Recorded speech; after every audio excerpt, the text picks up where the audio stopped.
Thank you. I'm really grateful to be here this morning. And I want to begin by just acknowledging all of the experience and the perspective that we have in recovery here in this room, from research, science, and therapy. What I want to talk about today is I want to focus on delivery of recovery. Day in and day out, I deliver recovery options for those that are in the trenches of addiction. What I'd like to have a little bit of fun with today is flipping all of the perspective around to consider what are individuals right now looking at in the marketplace, or families with loved ones who are in addiction. On a personal level, it's my passion to contribute ideas that may make recovery more affordable. Numbers, what are we looking at as far as numbers are concerned with affordability? We're looking at over 23 million Americans who could benefit from alcohol or from drug abuse treatment, and only 11 of those are being served today.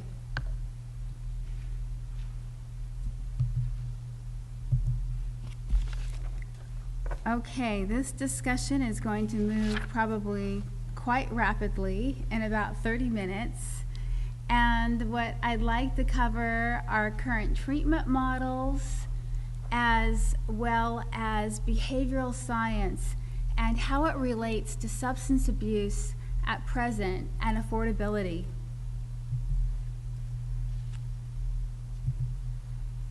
Okay, these are some of the current models that we have: inpatient, outpatient, and recovery housing. I'm going to go ahead and cover what we're looking at right now in these areas and a little bit about historically where we've come from, where we're at today, and hopefully entertain some ideas of what we could be looking at for tomorrow. So in inpatient care, historically, we saw care provided by sober houses. That's how it began, and it was initiated by the temperance movement, which was a social movement for abstinence. From there, what we took a look at and what we saw was care that was migrated into the space of sanitariums and hospitals throughout the 40s and the 70s. A game changer was in 1955, the AMA embraced alcoholism as a disease, and we began to see some movement at that point. We saw Hazleton emerge. A hallmark is the Betty Ford Center. It was a grassroots movement by Betty Ford to remove what had been such an institutional look and feel where recovery was concerned. She put her name on it and shared her experience, and from there what we saw in the 80s was a mushroom growth take place throughout the states. Now, how is this looked at from the consumer point of view?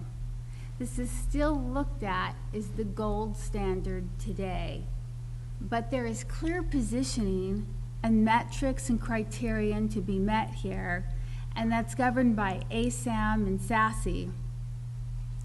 The cost here is probably more pricey than the other options that I'm going to discuss. And I want to also seed the thought with you guys that this is a most restrictive model. This is a model that's great if somebody is active, maybe with a psychotic episode, maybe they have an untreated underlying psychiatric condition that needs to be addressed. This is another scenario where clearly an outpatient solution fits in. All right, moving over to outpatient care. Here we can see historically the movement for outpatient procedures began from a physical point of view. But from there, what we took a look at is the movement into drug and alcohol. At first it was provided as aftercare from an inpatient model, and then we saw standalone models available in the 90s. Coming back to the consumer point of view with this, very attractive to be taking a look at costs that climb down. Also, you can go to work or go to school and still participate in life, and for those, that is definitely a factor to move them into this space. But again, I'm going to preface this space with clear criteria from ASAM or SASE. Sometimes this is looked at as second best to the gold standard. I think we have a lot of opportunity to kind of review, information and messaging and positioning for our individuals and the families to be taking a look at, so that evaluation can be put a little bit more, the onus can be on them in the future with more information. Now, something that I've left out of this model this far is medical assisted treatment, as well as individual counseling, and I hesitate to say incarceration. That's still being used as a method here today in the United States, not just here, but around the globe. I'm excited by some movement from the World Health Organization on this to change that around the globe, and hopefully we see some movement in the future there. Moving on to recovery housing. How many of you have heard about recovery housing or sober housing? All right, some of you. So what I'm going to do is I'm going to quickly just give some examples of this, what it looks like.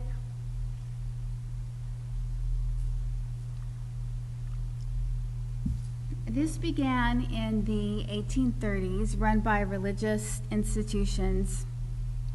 And from that, we saw branding such as the Salvation Army or Oxford houses.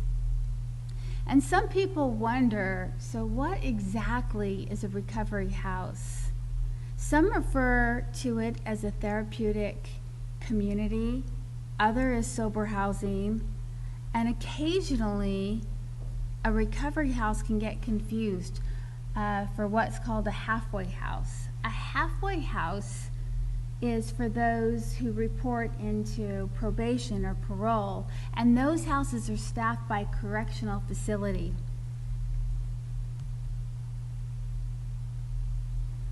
Okay, how is addiction being redefined, and is it? I think this has been a curious topic that has come up and has been slowly just kind of working its way into different ideas to consider. How many of you have heard of the Rat Park experiment? All right, some of you have. Well, I'm just going to briefly read just a little bit of this. Professor Alexander out of Canada in the 70s had a hypothesis. His hypothesis was that drugs do not cause addiction, and that the apparent addiction to opiate drugs commonly observed in laboratory rats exposed to it is attributable to their living conditions and not to any addictive property of the drug itself. The professor was well ahead of his time with this hypothesis, and since then we've been looking at several more experiments where enriched environments are concerned. And quite quickly, I'm going to go ahead and run through what did this look like. What he did is he had rats from sterile and isolated cages, and what he did is he forced them to ingest opiate-laced water for about 57 days. And then what happened is the rats were migrated into Rat Park. Rat Park was a place with stimulation, plenty of room, socialization, other rats, things to do. And what happened is some of the rats literally shook off withdrawal effects, but they all began to choose the tap water. And we saw addiction ameliorated or extinguished with consideration to an enriched environment. So this has really unriddled the conundrum of addiction from a behavioral standpoint of view. You know, we may ask ourselves, why do some war vets come home addicted and others do not? Why are some in long-term hospital stays and come back with addiction when others don't? This is accounted for from a behavioral perspective versus one that's come from neuroscience. And this is really moving our society, marketing trends, and opportunities at present. Okay, I'm going to move away from the rats and back to the people. Portugal. That has been a hot topic for quite some time. We saw decriminalization take place here in 2001 with results that have been notable. And certainly we've been talking about this on a global level. Now, I pulled up an article by George Merkin. He comes from the UK and he works at Transform Drug Policy Foundation. And he usually comments on more progressive topics where addiction and recovery are concerned.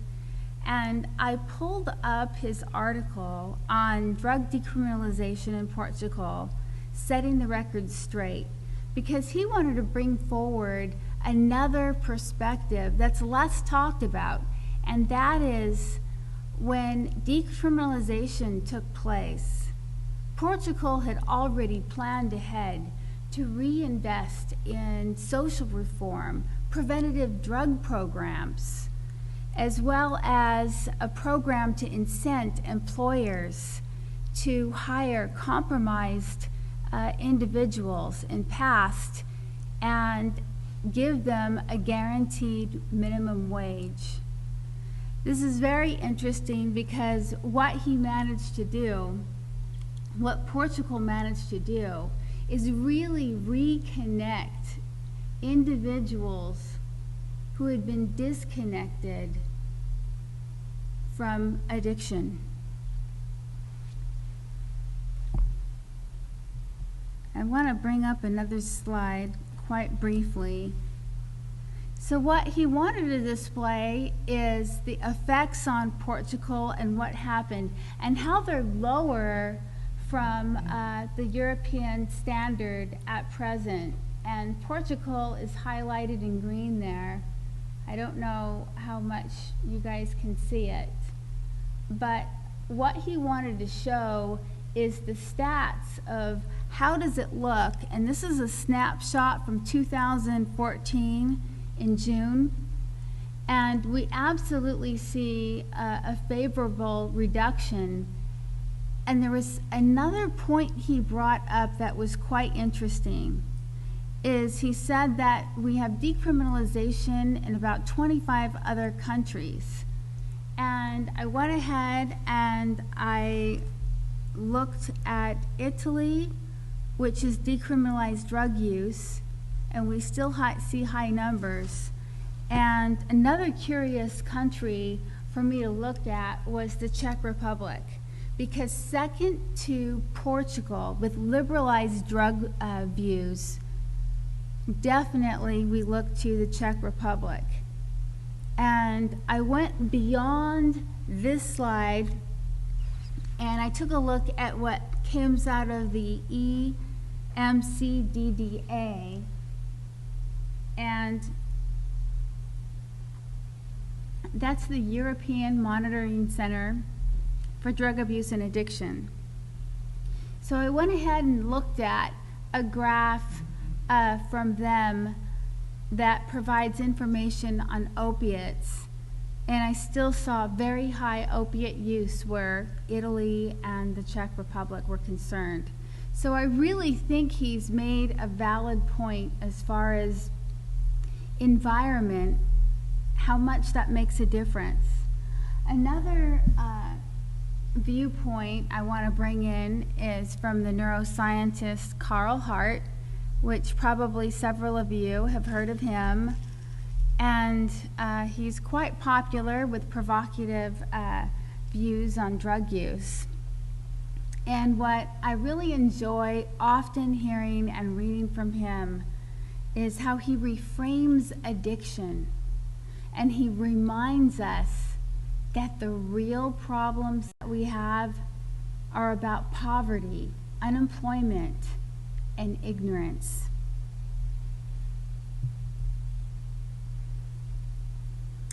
Okay, is addiction becoming redefined?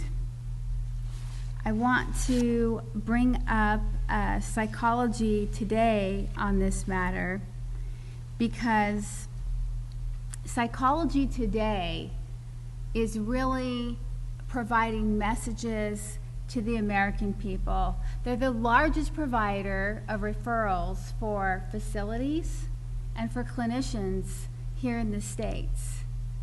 And they really have some messaging that really conveys what the consumer is really ready to take a look at today.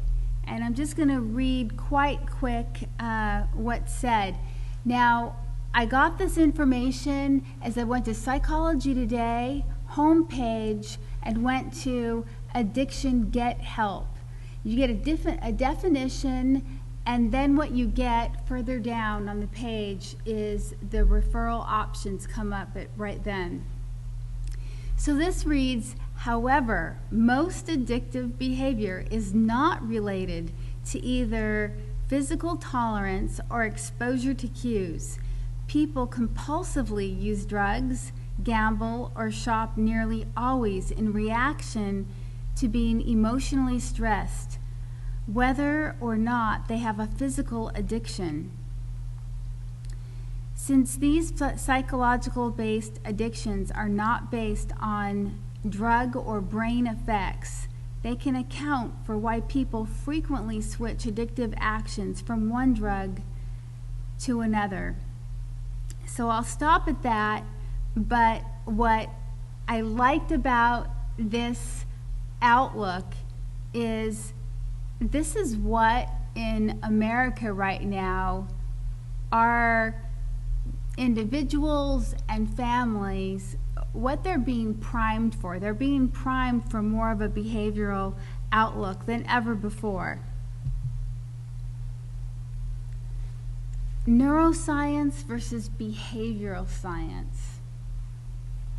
You know, one of my clinicians says it best. Her name is Marcia, and she says, where the feet go, the mind will follow. And certainly, these two camps of science have so much benefit to work with one another in concert and really help us with a more holistic approach where substance abuse is concerned. Now, I often look at what's happening behaviorally, and I will tell you, I don't see as much coming out where substances abuse is related than what I would hope for.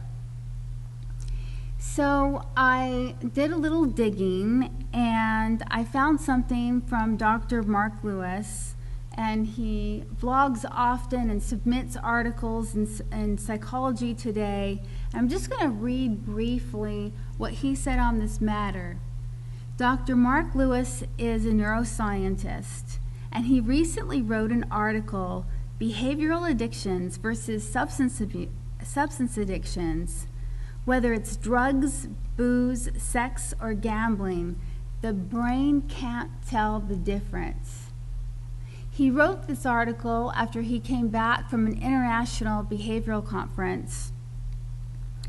And he continued to write that in the next few posts, I'm going to try to synthesize what I've learned about behavioral addictions, how they develop, how they stabilize, and most of all, how the same or at least overlapping brain changes underlie all conditions of addiction. There has been some enlightenment here, and I think we have more opportunity, most certainly. And I look at that area of behavioral science as so much hope. And right now, what's nice about neuroscience is we're really, I would say, in the beginnings of a neuro renaissance. We're seeing so much happening. We're looking at neuroplasticity and doing more with that than ever. Brain scans. It's an exciting time.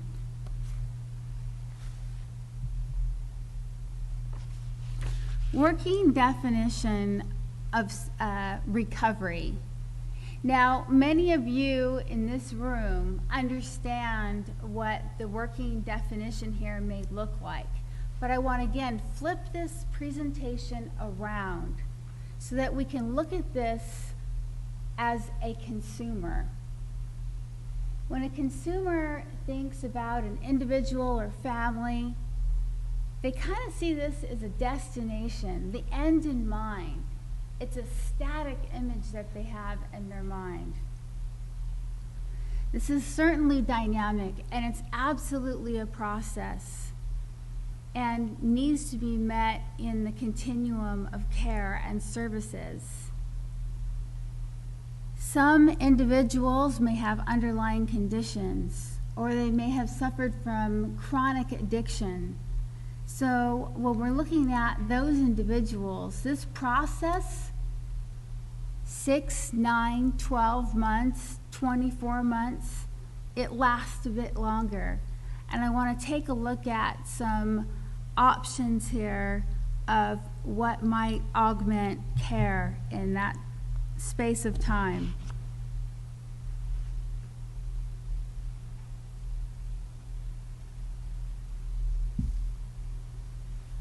So, what is a recovery house? I think I want to go back to what our clinician Marcia has said, where the feet go, the mind follows. She is the liaison, appropriately so, between our housing, our structured housing, and also our outpatient center. And something that she has elaborated in this area is she says, you know how often we see somebody in an outpatient setting and who they are is right here. It's not about their actions or their body. And what's wonderful about a recovery house is that comes to light. That can be reconciled with. When we just got started delivering treatment, it was interesting because comments came up, well, how's so-and-so doing? And I would have an opinion. And there were a few clinicians where they said, but I'm the dedicated counselor. How is it that you know how this person's doing? Well, I looked at how are they functioning, how are they doing in a recovery house?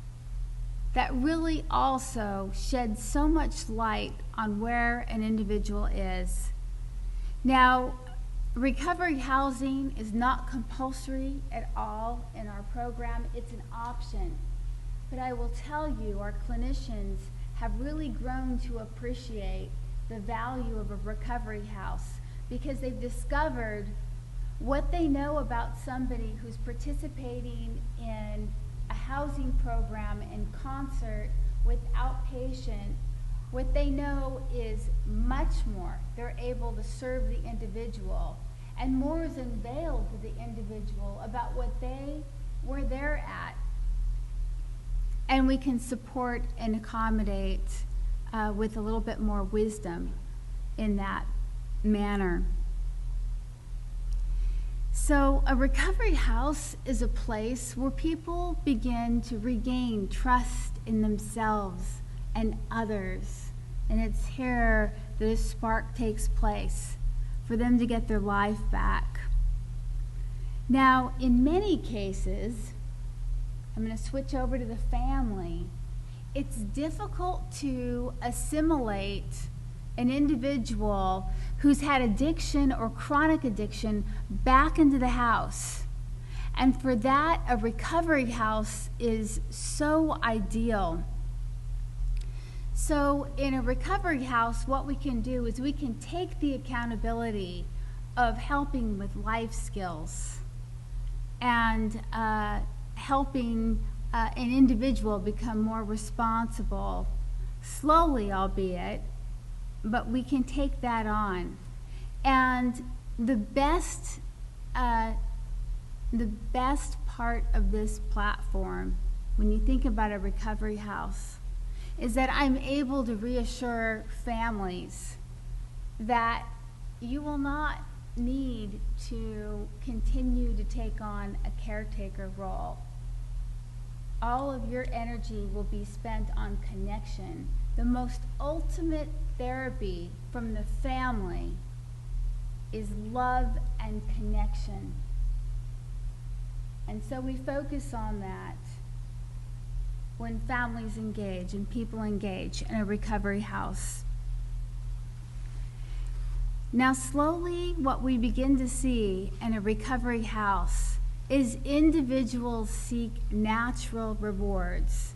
It's here that when they come into a house, they have an orientation, they have an accountability partner. They're able to get food stamps if needed to begin with when they first arrive, possibly vouchers for clothes. But after a while, they do get a job, and from here what we see is we see them get excited about getting a driver's license once again, forming new connections, get involved in the community. And those natural rewards and reward-seeking behavior along those lines really tells us so much about where an individual is at.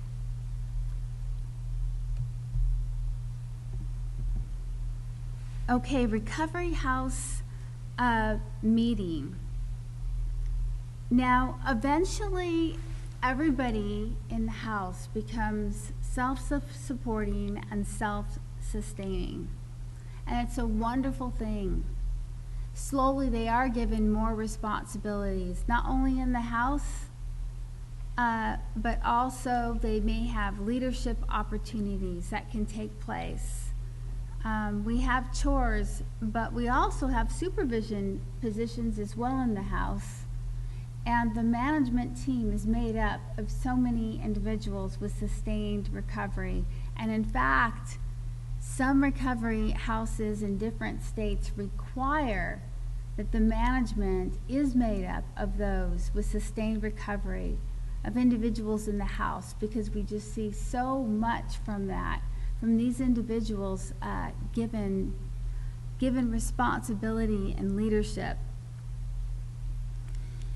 So in a recovery house meeting, a lot takes place. We see so much reconciled, and it's quite positive.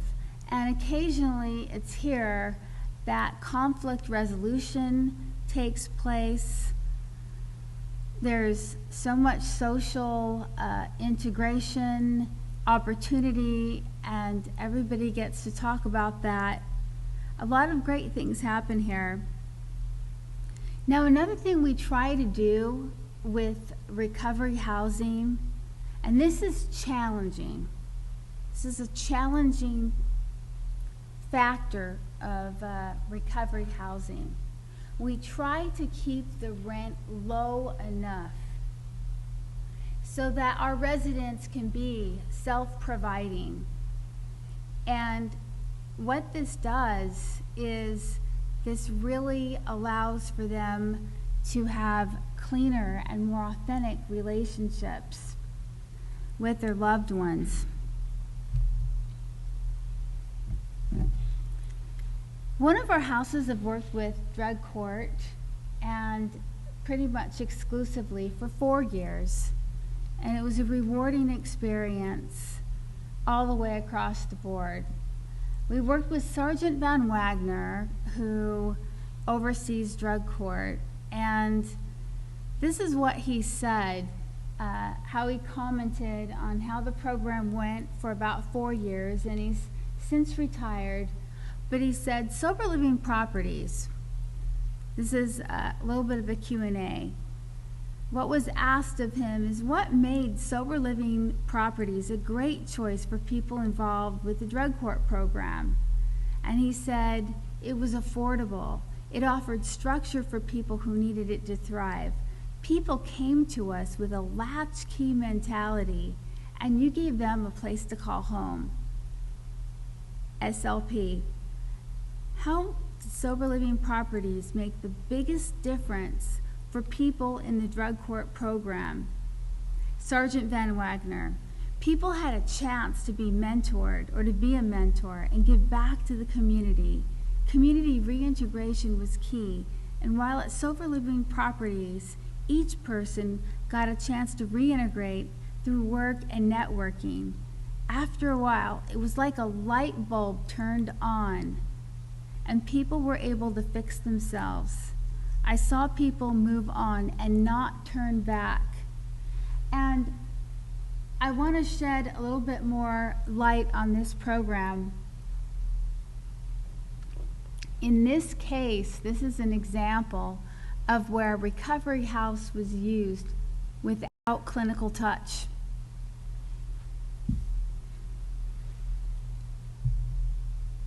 Okay, so many stories. I would love to just kind of talk about them all. But I'm going to switch gears, and I'm going to talk about sober living houses, recovery houses, with just a little bit more research and data. I went through PubMed, and I was actually able to find quite a bit of favorable papers, abstracts, author manuscripts. So this was a study, and it was funded. It was a 5-year longitudinal study funded by the National Institute of Alcohol Abuse and Alcoholism. I'm going to read just a little bit about this. I'm going to read the conclusion. The addiction treatment field must progress beyond the types of evidence-based modalities, treatments recommended in the literature if it is to succeed in helping large number of individuals achieve sustained sobriety. Sober living houses are an excellent example of an underutilized modality that could help provide clean and sober living environments to individuals completing residential treatment, engaging in outpatient programs, leaving incarceration, or seeking alternatives to formal treatment.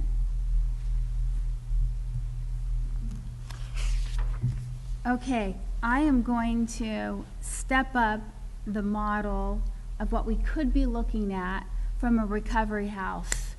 And how I'm going to do that is I'm going to show a house with raised visibility to the community, not only to the community, but to clinical engagement.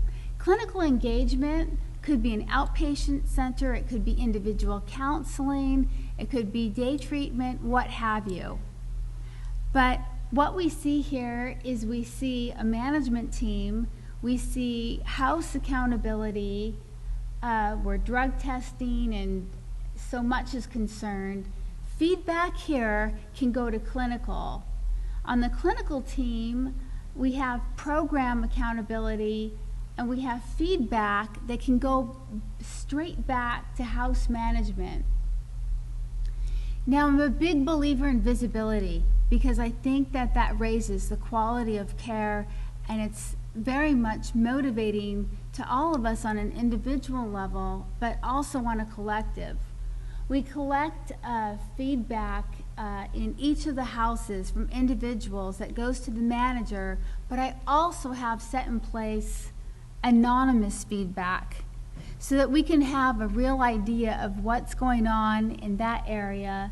And also I have the same in the outpatient center as well. So in the outpatient center, we have an additional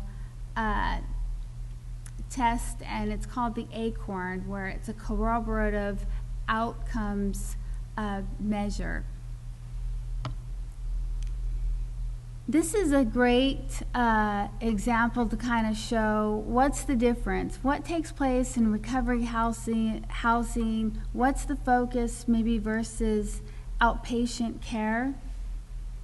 And to take a better look at that, what we have here is we have a peer-to-peer environment. On the other side, we have clinical, medical, and peer. We have mentoring that can take place here. We have counseling that takes place here. We have individual goal plans here that are quite powerful. And then we also have treatment plans take place over here on clinical. We can track anonymous feedback. If there's a problem with a spouse or a brother, a sister, this is a topic that can be talked about in clinical, where somebody can go ahead and receive some enlightenment and maybe a little bit more languaging on the matter, come back into an environment that's a little bit more casual, and transfer that conversation so that more can happen. And what recovery housing can really offer is an additional platform to work with what we already do.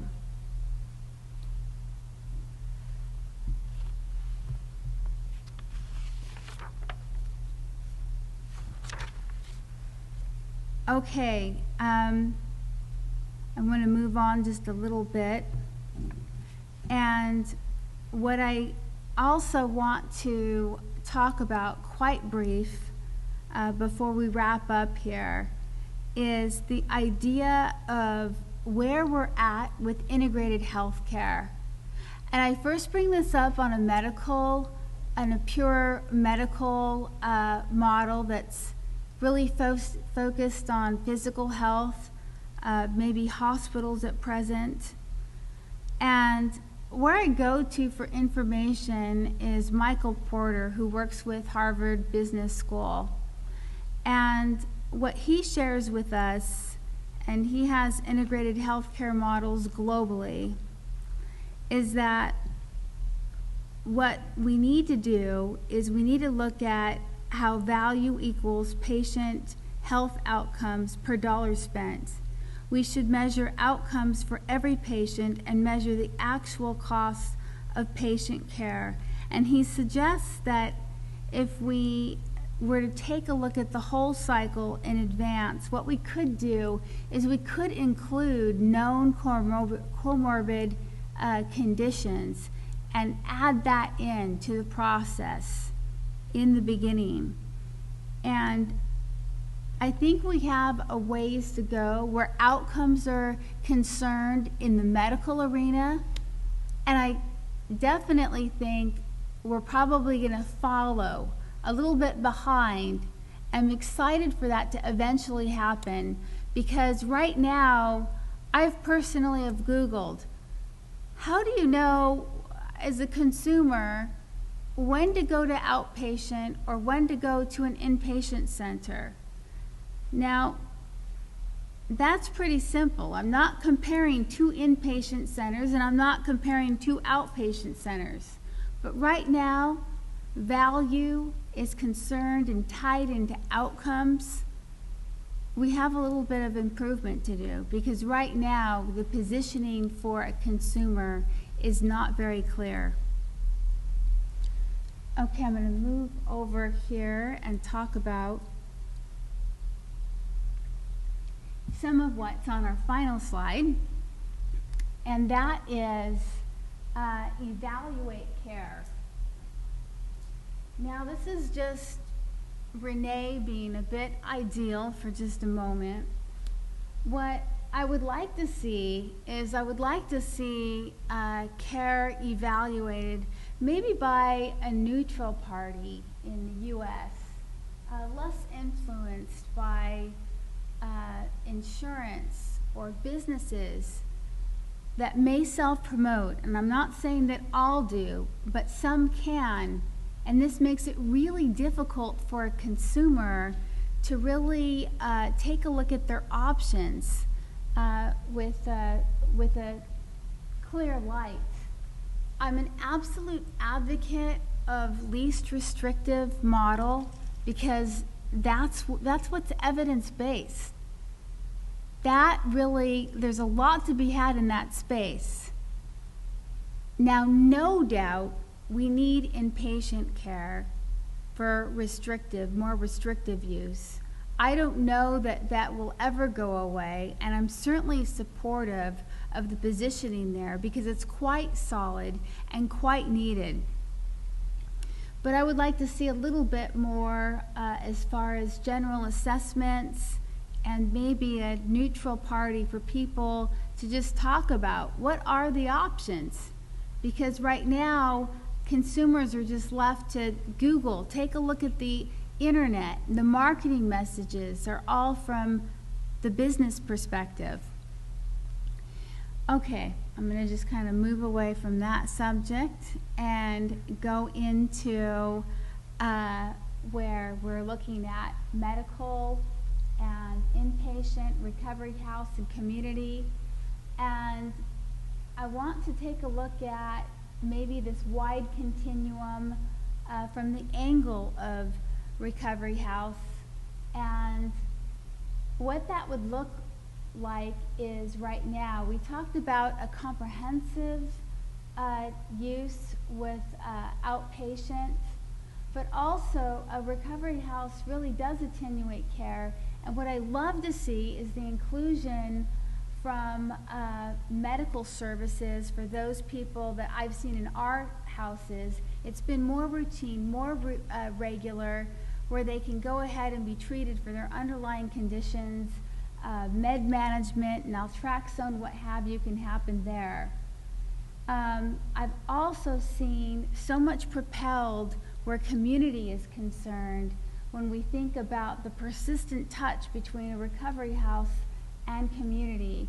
Community resources are out there, they're very affordable, and what I like about that is relapse can still happen after 5-10 years. But if somebody participates in some of the very affordable supports from community, it's certainly a positive impact over time. This is a space here in a community and recovery house, and hopefully we see more options emerge. This is a space where we look at a lot of possibilities, and we look at should there be more competition where recovery houses are concerned. We may look at quality and accountability, moving up here, and then really costs being kept within reason. This is where neuroscience dominates over here in this area and contributes so much and certainly works so well with behavioral science.